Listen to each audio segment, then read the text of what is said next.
Ancient myths that still shape how we think. Before we were scientists, we were storytellers. Before we had theories about why the sun rose or the seasons changed, we had myths.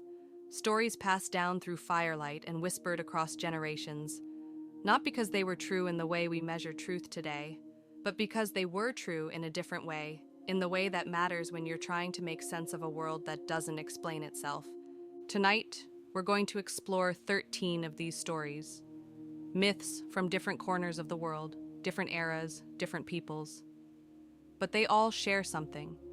They all tried to answer the same questions we still ask ourselves. What is order? What is change? What do we owe to each other? What happens when we want too much, or too little, or just enough? These aren't children's tales, though we sometimes treat them that way. They're technologies, early human inventions for processing uncertainty, for creating meaning where there was only chaos. And the strange thing, the thing that matters most, is that we never stopped using them. We still tell these stories. We just don't always recognize them anymore. The businessman climbing toward a promotion he'll regret. The relationship that can only exist at a distance. The person who gains everything and loses the one thing that mattered. These patterns didn't disappear. They just changed costumes. So as you listen tonight, don't think of these as ancient curiosities. Think of them as blueprints, templates we inherited without asking, rhythms we follow without realizing. Because humans don't outgrow myths, we internalize them. And sometimes late at night, when the world is quiet enough, we can finally see the patterns we've been walking inside of all along. Part 1.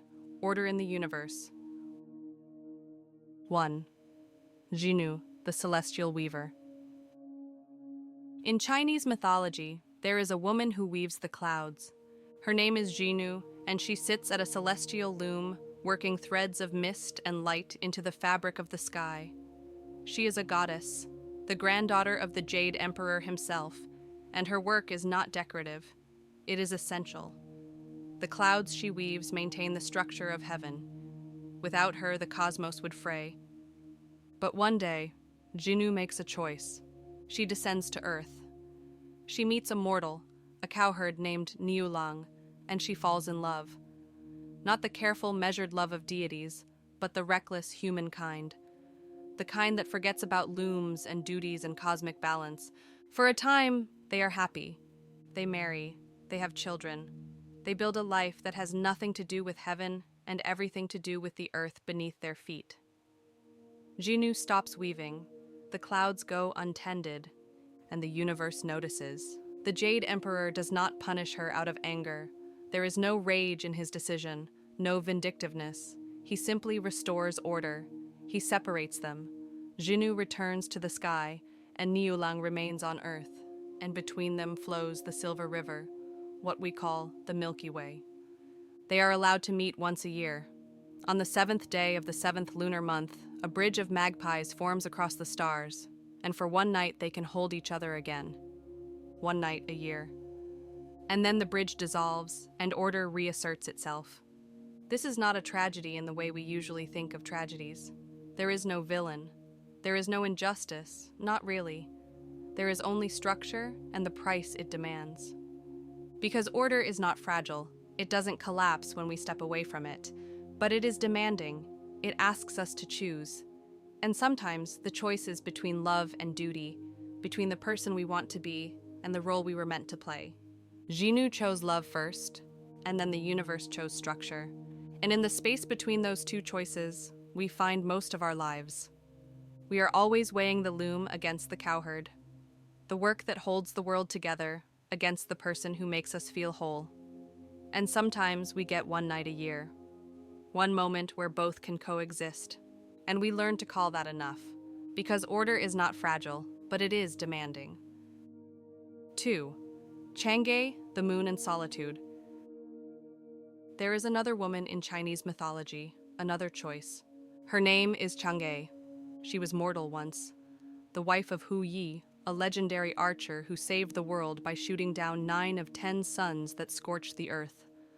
As a reward, he was given the elixir of immortality. But there was only enough for one person. Ho Yi didn't drink it. He wanted to stay with his wife, to grow old together, to live a human life, mortal and finite and shared. But one day, when Hu Yi was away, Chang'e drank the elixir. The stories differ on why. Some say she did it to protect it from a greedy apprentice. Others say she was curious or desperate, or simply drawn to the idea of permanence in a way she couldn't resist. It doesn't matter why. What matters is what happened next. The elixir pulled her upward. She floated, weightless, beyond the reach of Earth and everything she had known. And she kept rising until she reached the moon, the one place in the universe where immortality could exist without interference. She has been there ever since, alone. The moon is still. It is beautiful in its stillness, cold and luminous and unchanging. But it is not human. It does not age, does not grow, does not yearn. It simply is. And Chang'e is part of that now. She can see the earth below. She can watch the seasons turn, the generations pass, the world continue without her. But she cannot touch it. She chose permanence, and permanence removed her from the flow of time, from the very thing that makes life feel like life. Immortality without belonging. That is her gift. And her punishment. Because we often think of solitude as something inflicted upon us, a wound we suffer. But sometimes, solitude is something we choose, not because we want to be alone, but because we want something else more, safety or clarity or the absence of compromise. We choose the moon because the earth is too loud, too messy, too full of people who want things from us. And then we realize what we've done. We realize that stillness, unchallenged by others, becomes stagnation. That permanence without change is not peace, it's absence. Chang'e didn't lose her humanity as punishment. She traded it. She exchanged the warm, chaotic closeness of mortal life for the cold, clear distance of eternity. And now she watches the world from a place where nothing can hurt her, and nothing can reach her. Some decisions do not punish us. They simply remove alternatives. Part 2. Benevolent Intermediaries. 3. The Simurgh. In Persian mythology, there is a bird that lives on the border between earth and heaven, the Simurgh. It is vast, so large that when it takes flight, its wings darken the sky. But its size is not its power. Its power is its age. The Simurgh has lived long enough to see the world destroyed and remade 3 times. It has watched civilizations rise and crumble into dust. It has seen every mistake humans can make, and it has seen the few successes worth remembering. It does not rule. It does not command. It simply knows. And occasionally, when it chooses, it heals. There are stories of the Simurgh descending to help heroes, warriors, kings, seekers who have lost their way. It does not arrive with proclamations or divine mandates. It arrives quietly, often unnoticed, and it offers what it has: knowledge, the accumulated wisdom of a creature that has watched everything unfold. It teaches, it guides, and then it leaves. Because the Simurgh understands something essential: wisdom cannot be imposed. It can only be shared, and even then, only with those ready to receive it. This is a different kind of power than we usually talk about.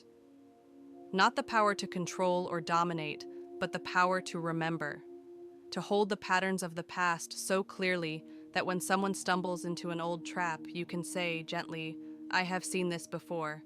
The Simurgh is not a god. It does not demand worship or sacrifice. It exists in the in-between space, neither fully earthly nor fully divine, and from that space, it watches. And when necessary, it intervenes, not to fix, not to save, but to illuminate.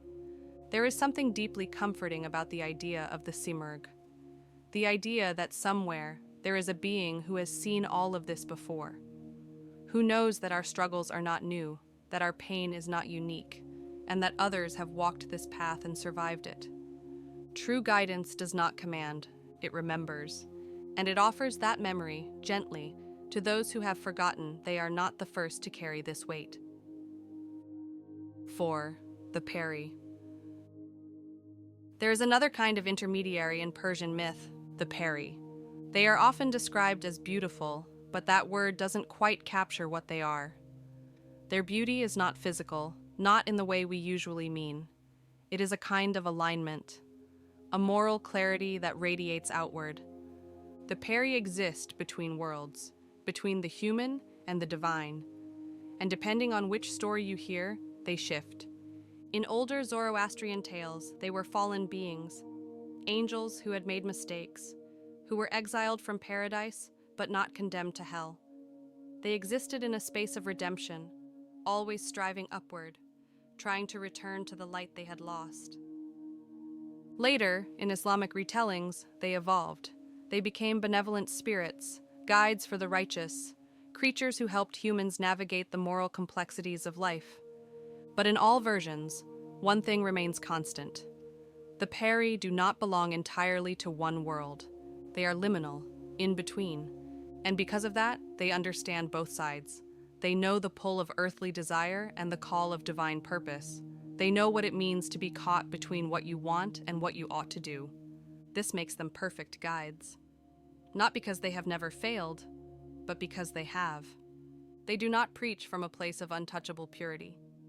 They speak from the middle ground, from the place where most of us actually live, trying, stumbling, trying again. The peri remind us that morality is not static. It evolves. It changes across cultures, across belief systems, across centuries. What was once considered fallen can be redeemed. What was once feared can be understood. Not all beings belong entirely to one world. And maybe that's the point.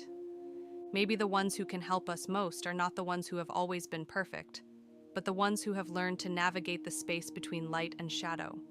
The ones who know that beauty is not about appearance. It's about alignment. And alignment is something you work toward, not something you're born with. Part 3. The quiet power of nature. 5. Yakshis, guardians of the wild. In ancient India, before temples were built and gods were named, there were spirits in the forests, the Yakshis.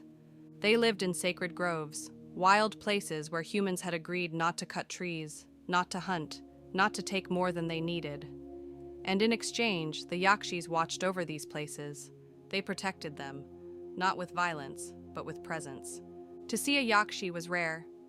They appeared as beautiful women, often standing beneath a tree, one hand resting on a low branch as if in conversation with the wood itself. They did not speak to humans often. They didn't need to. Their presence was the message.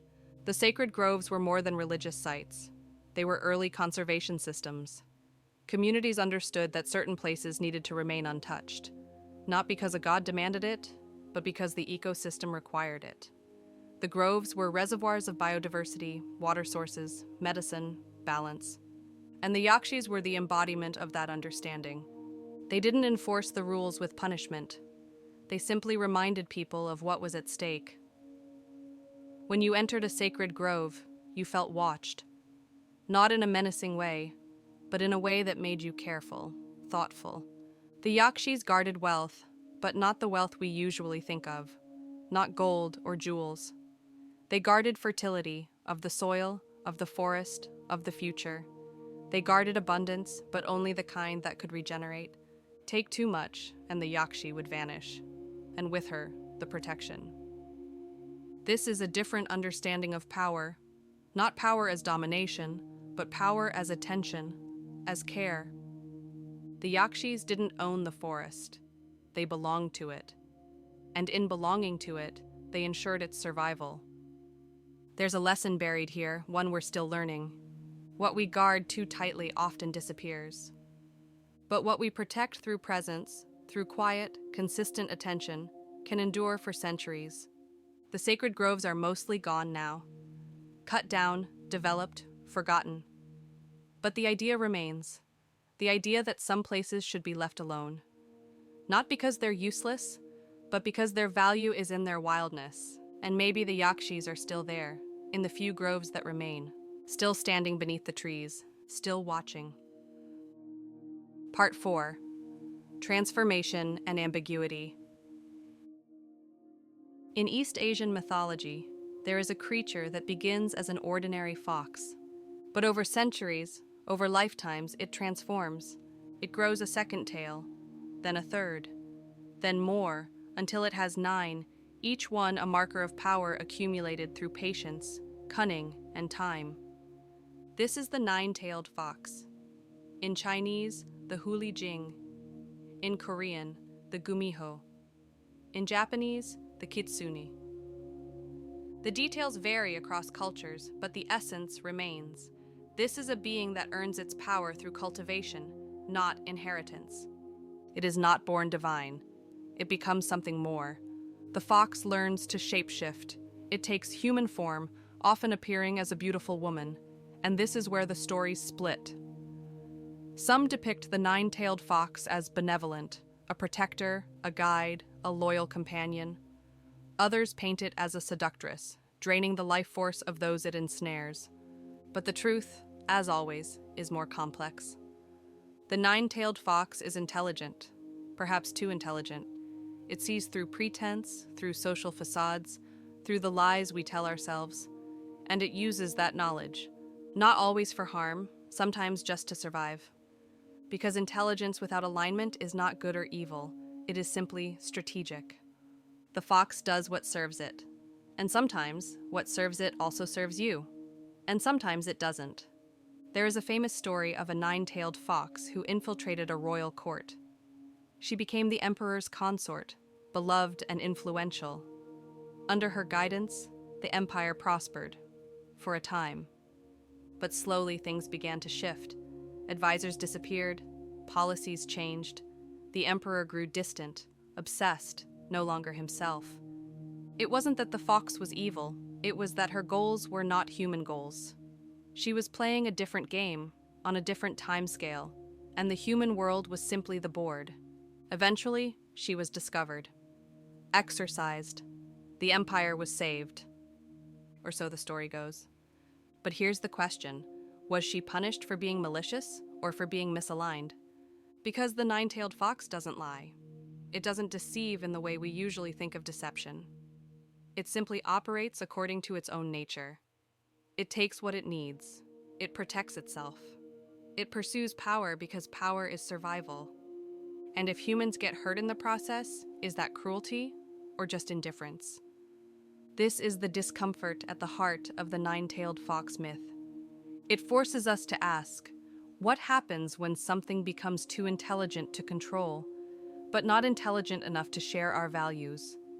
What happens when power is cultivated over time, refined and honed, until it becomes indistinguishable from wisdom, except that it isn't wisdom? It's something else. Something that looks like wisdom from a distance, but serves a different master. We are asking this question again today, about corporations, about algorithms, about systems we built that have grown beyond our ability to predict them. We wanted intelligence, we cultivated it, we rewarded it, and now we're not sure if it's aligned with us or if we're just convenient. The 9-tailed fox doesn't answer this question. It just embodies it. Power refined over time becomes indistinguishable from wisdom until you realize it was never wisdom at all. Part 5, Disruption and Excess. Sun Wukong, the Monkey King. There is a stone on the mountain of flowers and fruit. It sits there for centuries, absorbing the essence of heaven and earth, the light of the sun and the moon. And one day, it cracks open. What emerges is not human, not God, not demon. It is a monkey, but not an ordinary monkey. This is Sun Wukong, the Monkey King.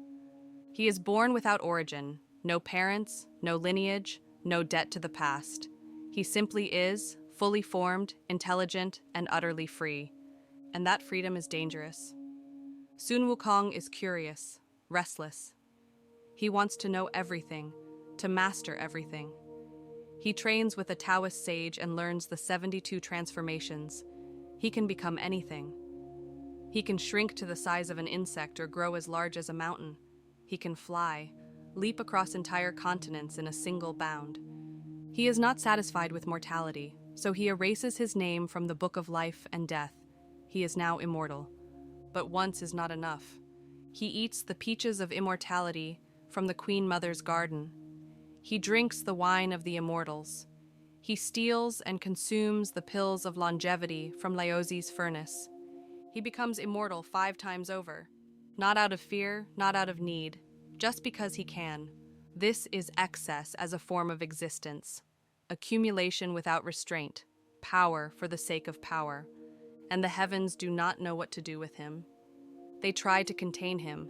They offer him a title, Keeper of the Heavenly Horses, a position designed to flatter him, to keep him busy. Sun Wukong discovers it's a lowly rank. He is insulted. He rebels. They try again. They make him the guardian of the peach garden. Surely this will work. But instead, he eats all the peaches, crashes the Queen Mother's banquet, and declares himself the great sage, equal to heaven. He is not evil. He is not malicious. He is simply ungovernable. He does not recognize authority.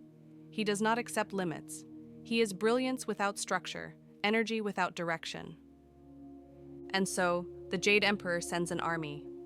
Sun Wukong defeats them. They send more. He defeats them too. Finally, they send Erlang Shen, a warrior god, and even then, it takes trickery to capture him. They place him in Laozi's furnace, hoping to burn away his immortality. He emerges after 49 days, stronger than before, his eyes now able to see through any deception. Eventually, the Buddha himself intervenes. He makes a wager with Sun Wukong. If the Monkey King can leap out of his palm, he will be granted rulership of heaven. Sun Wukong laughs. He leaps to the edge of the universe, finds 5 pillars, marks them with graffiti, and returns. But he never left the Buddha's hand. The 5 pillars were the Buddha's fingers. And so, Sun Wukong is trapped, buried beneath a mountain for 500 years. Not killed, he cannot be killed, just contained. This is where the journey to the west begins. Sun Wukong is eventually freed, but only on the condition that he serve, that he accompany the monk Xuanzang on a pilgrimage to retrieve sacred texts from India. He is given a golden headband. When he disobeys, the monk can recite a sutra and the band tightens, causing unbearable pain. Sun Wukong's journey is not about redemption in the traditional sense. It is about learning restraint. Learning that power without purpose is just noise. That freedom without responsibility is not freedom, it's chaos. He does not lose his brilliance. He does not become meek, but he learns to channel it, to serve something larger than himself. And in the end, he achieves enlightenment. He becomes a Buddha. Not by being broken, but by being shaped. The Monkey King is beloved because he is so recognizably human. He is ambitious, insecure, brilliant, reckless. He wants everything immediately without cost. And he learns, slowly, painfully, that unchecked brilliance exhausts even itself. That the mountain isn't a punishment, it's a pause, a moment to realize that you cannot leap your way out of every problem. That some things require patience, discipline, humility. Sun Wukong doesn't stop being Sun Wukong, but he learns to be Sun Wukong in a way that doesn't destroy everything around him, and maybe that's the only kind of transformation that matters. Part 6. Abandoned Grandeur. The City of Brass. In the 1001 Nights, there is a story about a city. It is called the City of Brass, and it is found in the desert, far from any trade route, far from any living settlement. A group of travelers stumbles upon it. They see walls rising from the sand, gleaming in the sun. The walls are impossibly high, impossibly smooth, and they are made entirely of brass. The travelers search for an entrance. There is none. No gate, no door, no crack in the walls. One of them, desperate to see what lies inside, climbs to the top. And when he looks down into the city, he is overcome by its beauty. He sees gardens, fountains, palaces, everything he has ever wanted, and he jumps. He dies on impact. Another climbs. The same thing happens. Eventually, they find another way in. And when they enter the City of Brass, they find exactly what they saw from above. Gardens, fountains, palaces, but no people, not a single living soul. The city is perfect, intact, untouched by time, but empty. They wander through the streets, and everywhere they look, they find evidence of life. Tables set for feasts, libraries full of books, treasuries overflowing with gold. But no one is there to enjoy it. Eventually, they find an inscription on a wall. It is a warning, carved by the people who once lived here. It says, "We built this city to last forever. We believed our power would never fade, but time is patient, and time always wins." The people of the city of Brass are gone, not because of war, not because of disaster, simply because they believed they could outlast impermanence. And they couldn't. The city still stands, but it stands as a monument to its own emptiness.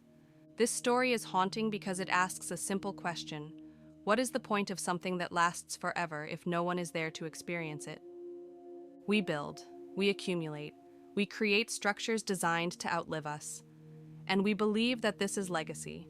But legacy without people is just architecture.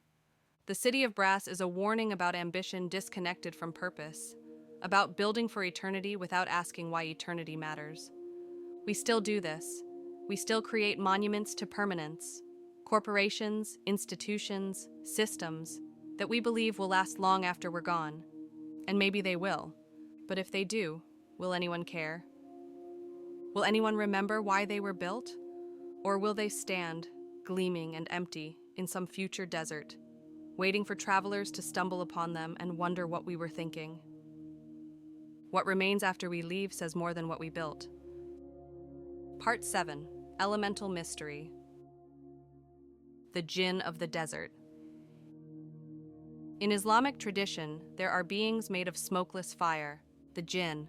They were created before humans, given free will like humans, but made from a different substance, not clay, like us.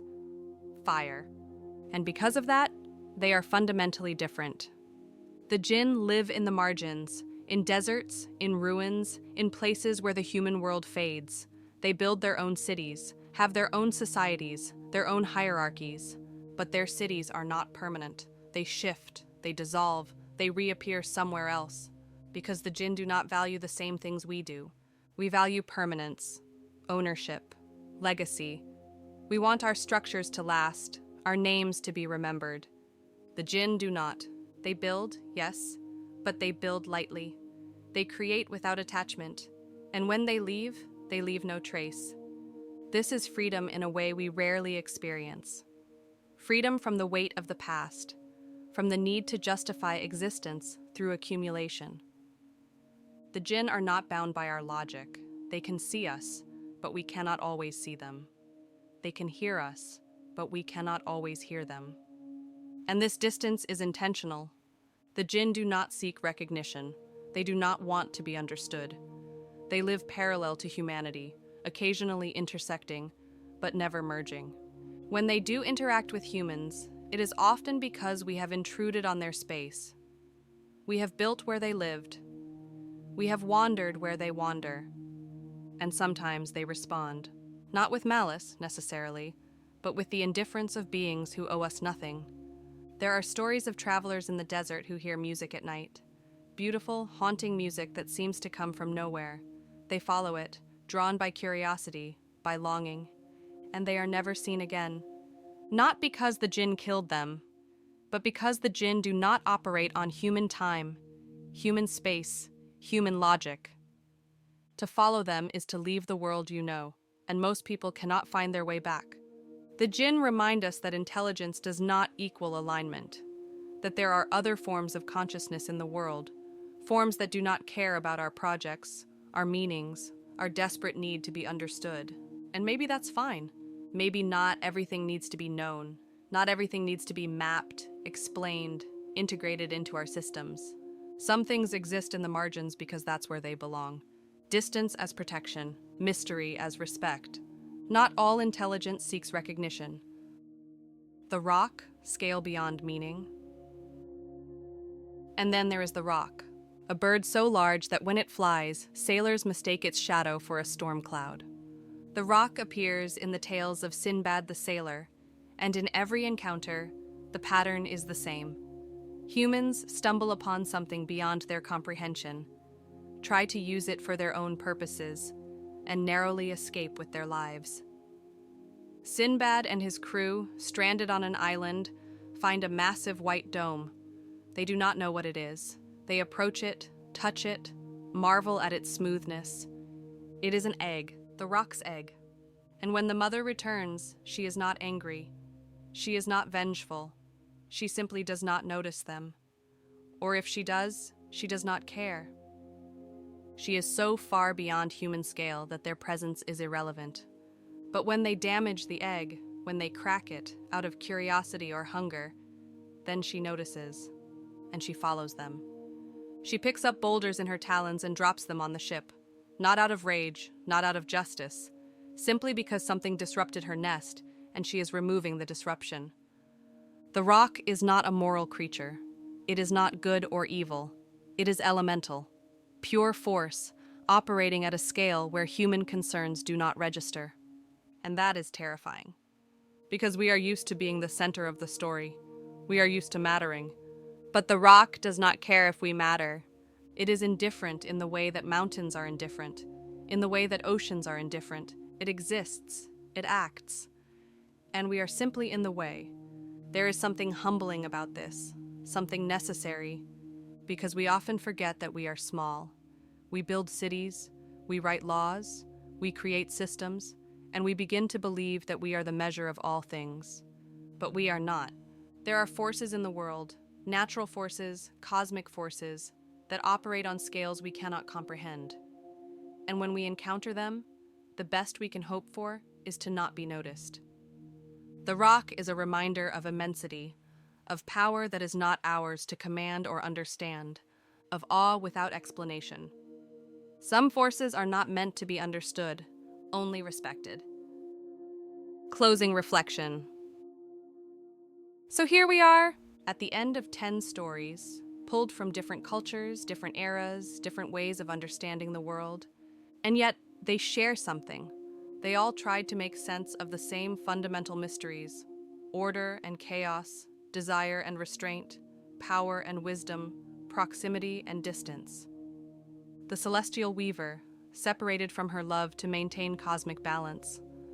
Chang'e, alone on the moon, immortal but unreachable. The Simurgh, watching from the border between earth and heaven. The Peri, evolving across belief systems. The Yakshis, protecting the wild through presence. The nine-tailed fox, cultivating power across centuries. Sun Wukong, brilliance without restraint, learning discipline beneath a mountain. The city of brass, standing empty in the desert. The Jinn, building lightly and leaving no trace. The rock, immense and indifferent. These are not just old stories, they are patterns, templates. We are still the celestial weaver, choosing between duty and desire. We are still Chang'e, trading connection for permanence. We are still Sun Wukong, accumulating power and wondering why it doesn't make us free. The names change, the settings change, but the structures remain. Because myths are not about the past, they are about the recurring, the cyclical, the things that keep happening in slightly different forms across generations. We inherit these patterns without asking. We walk inside them without seeing them. But sometimes, late at night, when the noise quiets and the mind slows, we catch a glimpse of the larger shape. The story we've been living without realizing it was a story at all. And maybe that's enough. Not to escape the pattern, not to transcend it, just to see it. To recognize that we are not the first to carry this weight, not the first to ask these questions, not the first to wonder if there's a way through. The myths say there is. Not always a happy way, not always a clear way, but a way. The celestial weaver meets her husband once a year, and she has learned to find meaning in that single night. Chang'e watches the world from the moon, and she has made peace with her distance. Sun Wukong wore the headband, walked the path, and became a Buddha. They did not escape their stories. They learned to live them. And maybe that's what myths have always been trying to teach us.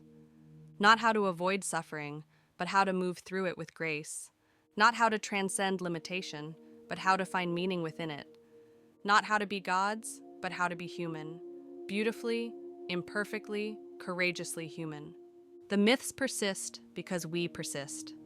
And as long as we keep asking the same questions, how do I love without losing myself? How do I build without destroying? How do I hold power without being consumed by it? The myths will be here, quiet, patient, waiting, not to give us answers, but to remind us we are not alone in asking, and that perhaps is the only wisdom that matters. Sleep well. Before you drift completely, if this kind of exploration resonates with you, these quiet examinations of ancient wisdom and the patterns we still live inside, there's more waiting. This channel exists for exactly this. Stories that matter, told without fluff, without noise. Just the myths, the meanings, and the space to think. If you'd like to continue this conversation, subscribe. New stories arrive weekly, each one designed for nights like this, when the world is finally quiet enough to see clearly. No pressure, no urgency, just an invitation to return when you're ready. The next journey begins soon. Until then, sleep well.